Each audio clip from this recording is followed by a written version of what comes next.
तो हेलो दोस्तों, आज हम बात करने वाले हैं उत्तर प्रदेश के एक मशहूर नेता समाजवादी पार्टी के वरिष्ठ मंत्री आजम खान की। आज आजम खान को करीब 23 महीनों के बाद जो है जमानत मिली हुई है।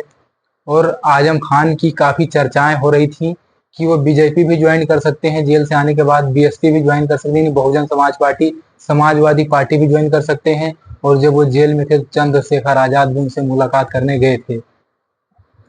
तो आज वो जब 23 महीनों के बाद करीब में जेल से बाहर आए और उनके ऊपर जो है यानी कम से कम ज्यादा नहीं तो 220 या 10 मुकदमे दर्ज थे। लेकिन इसमें एक बहुत बड़ा अहम रोल था हाई कोर्ट का, जिसके वजह से उनको जमानत मिल पाई है।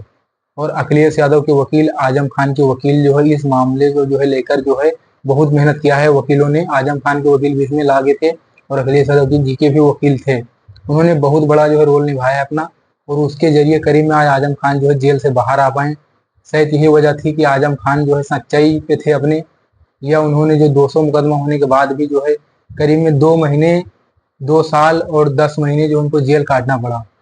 यानी 2 साल और 1 महीने जेल काटना पड़ा उनको। 23 महीने, कम से कम 23 महीने के बाद जो है जमानत पे जो है आज छूटे हुए जो है उनकी रिहाई हो गई, जो है जेल से छूट गए और उनके मुकदमे सारे खत्म हैं। और अखिलेश यादव जी ने कहा कि समाजवादी पार्टी का सरकार बनेगी तो सारे मुकदमे उनके वापस ले लिए जाएंगे।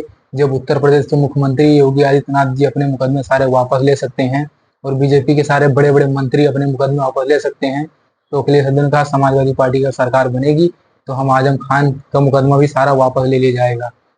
लेकिन सवाल यहाँ पर यह नहीं है, सवाल यहाँ पर यह है कि 200 मुकदमे एक आदमी के ऊपर दर्ज किया गया और उसके बाद उसको जेल के पीछे डाल दिया गया और करीब में 2 साल से ज्यादा वो बंदा संघर्ष करता रहा।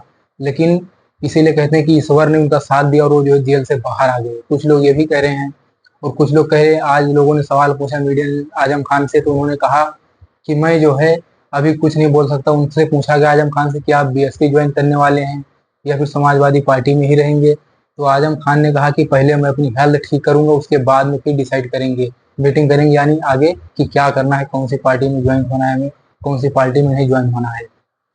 इसके बारे में आपकी क्या राय है, अपनी राय कमेंट बॉक्स में टाइप कर सकते हैं दोस्तों। और ये बात सच है कि समाजवादी पार्टी के जितने भी नेता थे और उनको जो है उनके ऊपर केस बहुत ज्यादा दर्ज किया गया, बहुत ज्यादा धाराओं में मुकदमा दर्ज किया गया, उनको जेल के पीछे डाला गया है। और कुछ तो छूट गए हैं लेकिन कुछ अभी भी हैं सांसद विधायक जो कि संघर्ष कर रहे हैं, जेल के पीछे बंद हैं, जेल में बंद हैं। और बीजेपी के, भाजपा के यानी जो जितने बड़े मंत्री थे उत्तर प्रदेश में, जितने भी जिनके ऊपर 50 मुकदमे, 100 मुकदमे, 80 मुकदमे हो रखे थे, वो बाहर घूम रहे हैं और एकदम मस्त होके घूम रहे हैं। उनका कोई परवाह नहीं, कुछ भी नहीं, उनसे कोई लेना देना नहीं, क्योंकि बीजेपी में है और सरकार केंद्र में भी उन्हीं की सरकार है, उत्तर प्रदेश की सरकार, राज्य में भी सरकार है। तो इसलिए जिसकी सरकार केंद्र में होती है वो बंदा ज्यादा पावर में होता है, वो सरकार ज्यादा पावर में होती है। प्रदेश वाली सरकार ज्यादा पावर में नहीं होती, ज्यादा पावर में केंद्र वाली सरकार होती है। तो शायद यही वजह थी कि बीजेपी जो है केंद्र में भी है और प्रदेश में भी है, कई प्रदेशों में भी सरकार है बीजेपी की। और आप जानते हैं कि बिहार में भी चुनाव होने वाला है, तो अब नतीजा जो भी आएगा देखा जाएगा। उसके बाद बिहार के बाद फिर अगला नंबर यूपी का आने वाला है। तो कुछ लोग कह रहे हैं कि यूपी में जो है समाजवादी पार्टी की सरकार बनने जा रही है। अखिलेश यादव ने भी जो है दावा किया कि समाजवादी पार्टी की सरकार बनेगी, 400 दिन के बाद भी बीजेपी सरकार उत्तर प्रदेश में नहीं रहेगी। लेकिन ये तो समय की बात है, देखा जाएगा जब आने वाला टाइम आएगा, चुनाव परिणाम जब आएंगे तभी पता चलेगा किसकी सरकार बनेगी, किसकी चलेगी, किसकी सरकार नहीं रहेगी, किसका क्या होगा। सब कुछ पता तभी चलता है जब चुनाव का रिजल्ट आ जाता है, क्योंकि चुनाव का रिजल्ट जो है पूरी तरीके से पलट जाता है। आपने हरियाणा में देखा होगा कि हरियाणा में यही मीडिया वाले जो है रोज हल्ला करते थे कि कांग्रेस की सरकार फुल बहुमत जीतने जा रही है, 60 सीट जीतेगी, 65 सीट जीतेगी, 70 सीट, 75 सीट जीत सकती है। लेकिन जब चुनाव का रिजल्ट आया तो आपने देखा होगा कि जो है पूरी तरीके से पलट गया और 1 की 2 सीट से जो है कांग्रेस की सरकार हरियाणा में हार गई, बीजेपी की सरकार बन गई। और अगर बात करें दिल्ली में, तो दिल्ली में कह रहे थे केजरीवाल ही जीतेंगे, केजरीवाल ही जीतेंगे, लेकिन उनको भी सफलता नहीं मिल पाई। तो बीजेपी ने जो है दिल्ली में चुनाव जीतने के लिए काफी मोटा पैसा खर्चा किया। और मोटा पैसा खर्चा करने का परिणाम ये हो कि बीजेपी सरकार जो है दिल्ली में भी बन गई और हरियाणा में भी बन गई, और कांग्रेस की सरकार नहीं बन पाई और ना ही दिल्ली में आम आदमी पार्टी की सरकार बन पाई। तो उसके बाद में जब आम आदमी पार्टी वाले जब चुनाव हार गए तो उन्होंने ये आरोप लगाया बीजेपी के ऊपर। कुछ लोगों ने ये भी आरोप लगाया कि ये जो है 5-5 करोड़ रुपए खर्चे किए गए हैं एक एक विधायक को जिताने के लिए। और ये बात सही थी। एक वीडियो मैंने भी देखा सोशल मीडिया वालों का ही वीडियो था कि एक एक बंदे को एक नहीं, एक एक वोटर पे एक 1,000 रुपए दिए गए हैं। एक वोटर पे 1,000 रुपया, यानी एक वोट लेने के लिए। तो ये बहुत बड़ी बात है। और ये जो है पैसे दे के चुनाव जीतना या फिर किसी को पैसे दे के वोट खरीदना, ये बहुत गलत बात है। लोगों को जो है ऐसा नहीं करना चाहिए। ऐसा करना चाहिए कि भाई आप भी चुनाव लड़ो, आप भी चुनाव लड़ो, सारे लोग लड़ो, लेकिन ईमानदारी के साथ चुनाव लड़ो।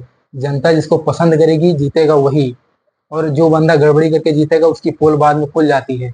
और आपने देखा होगा कि राहुल गांधी जी ने एक बड़ा प्रेस कॉन्फ्रेंस किया, और उसमें जो है उन्होंने करीब में दिखाया कि 65 लाख से ज्यादा वोट जो है चुनाव आयोग ने गायब कर दिए, यानी जिंदा लोगों को मृत्यु में घोषित कर दिया। और जब सुप्रीम कोर्ट में इसका केस चला तो खबर सामने आई कि 65 लाख लोगों को वोट जो है गायब कर दिया था चुनाव आयोग ने।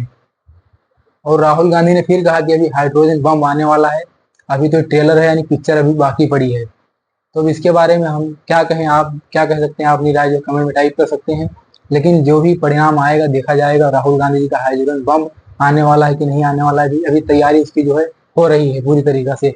चलिए दोस्तों, मिलते हैं अगले वीडियो में। जय हिंद। इस वीडियो में इतना ही काफी था, और आप लोग वीडियो को पूरा देखा करिए, चैनल को हमारे सब्सक्राइब करिए, वीडियो को लाइक करिए मेरे भाई। इससे आधा थोड़ा बीच में छोड़ के चले जाएंगे तो फिर आप बात आपको समझ में नहीं आएगी, तो वीडियो समझ में नहीं आएगा, फिर देखने में मजा नहीं आता है। इसलिए वीडियो जो है पूरा देखा करिए, ताकि जो है आपको अच्छा लगे और पता भी लगे कि मैटर क्या था, पूरा वीडियो समझ में भी आएगा। तो आप आजम खान के बारे में जो भी कुछ कहना चाहते हैं अपनी राय कमेंट में टाइप कर सकते हैं। और वो कौन सी पार्टी ज्वाइन करेंगे, कौन सी पार्टी नहीं ज्वाइन करेंगे, ये हमें नहीं पता। ये तो उन्हीं को पता होगा किसके मन में क्या चल रहा है, ये उसी को पता होता है। ना ही अखिलेश यादव को पता है, ना ही मायावती जी को पता है कि किसके पार्टी में आएंगे। और अब वो जिसकी पार्टी ज्वाइन करेंगे खबर सामने आ ही जाएगी एक ना एक दिन। चलिए दोस्तों, मिलते हैं अगले वीडियो में। जय हिंद।